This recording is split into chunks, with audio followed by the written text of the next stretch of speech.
विशिष्ट शिक्षकों को मिलेगा सेवा निरंतरता का लाभ, अगस्त तक करना होगा इंतज़ार। और इसी बीच में नोटिफिकेशन भी आ गया सक्षमता 3 का, 4 का, 5 का भरने के लिए भी, 3 का परीक्षा देने के लिए, 4, 5 को भरने के लिए। सरकार इतनी जल्दी क्यों है? क्या आपने कभी विचार किया है कि सरकार आखिर इतनी जल्दी क्यों है?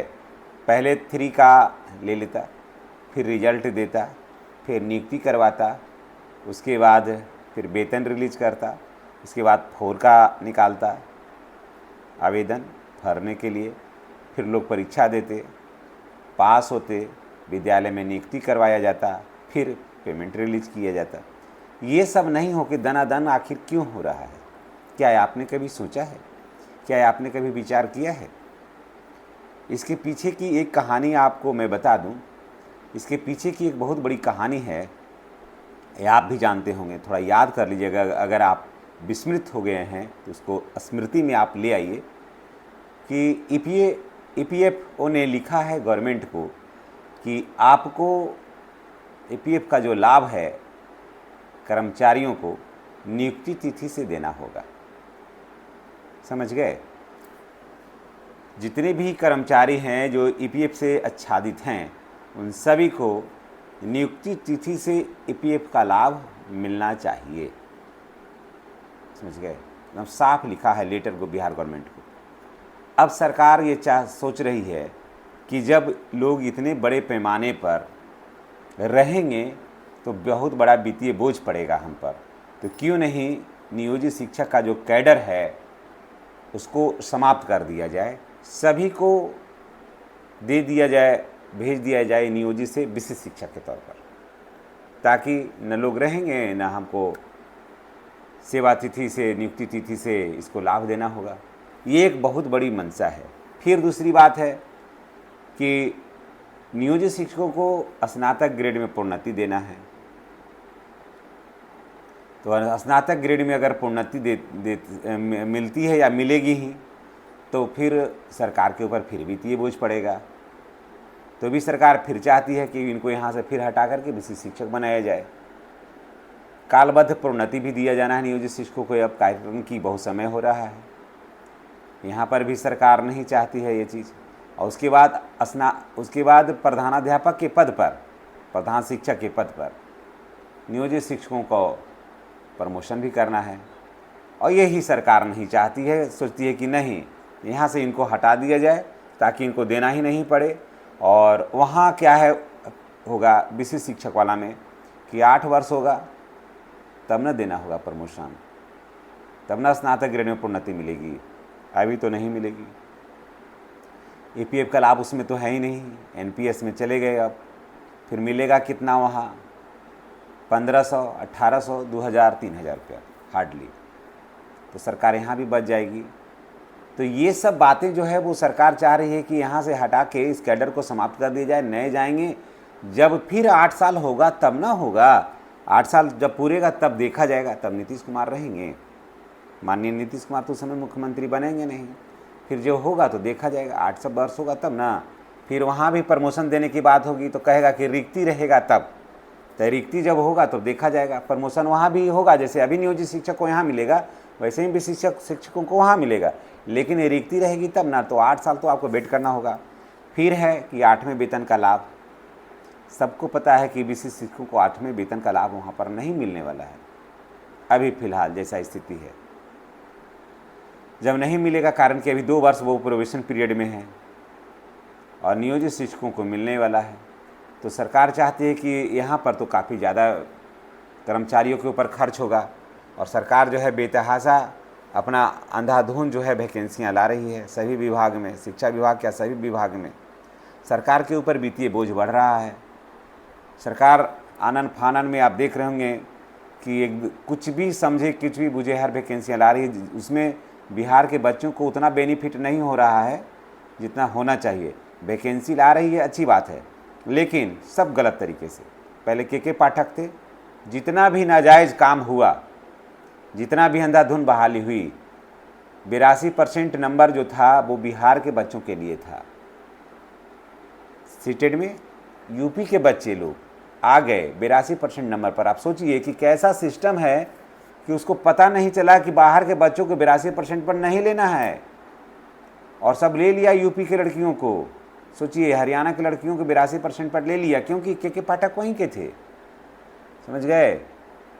इतना नाजायज काम हुआ कि ताकि किसी तरह से भर दिया जाए।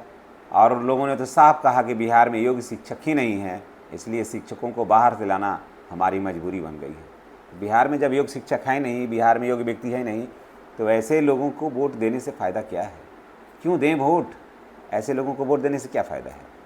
तो इसलिए आप इस बात को समझिए, इस मंशा को समझिए कि सरकार क्यों इतना जल्दी में कोई निर्णय ले रही है, क्यों निर्णय लेना चाहती है। इस बात को समझना होगा, इसकी गहराई को समझना होगा। आप हड़बड़ा करके कोई निर्णय नहीं लीजिए। अभी 3 है, अभी अखबारों के माध्यम से कहा जा रहा है कि इसमें 30,000 लोगों ने फॉर्म भरा है। 30,000 फॉर्म भरा है, तो मैं इन लोगों को ही कहूँगा कि अभी आप थोड़ा वेट करिए, आप घबराइए नहीं। कोई ये कहेगा कि नौकरी खतरे में है, तो ये मन में भ्रम को हटा लीजिए। आपकी सेवा 60 वर्ष है। हाँ, राजकर्मी का दर्जा आपको नहीं मिलेगा जो वर्तमान में भी मिल रहा है, तो नहीं चाहिए। विशिष्ट शिक्षक आप नहीं बनेंगे तो नहीं चाहिए।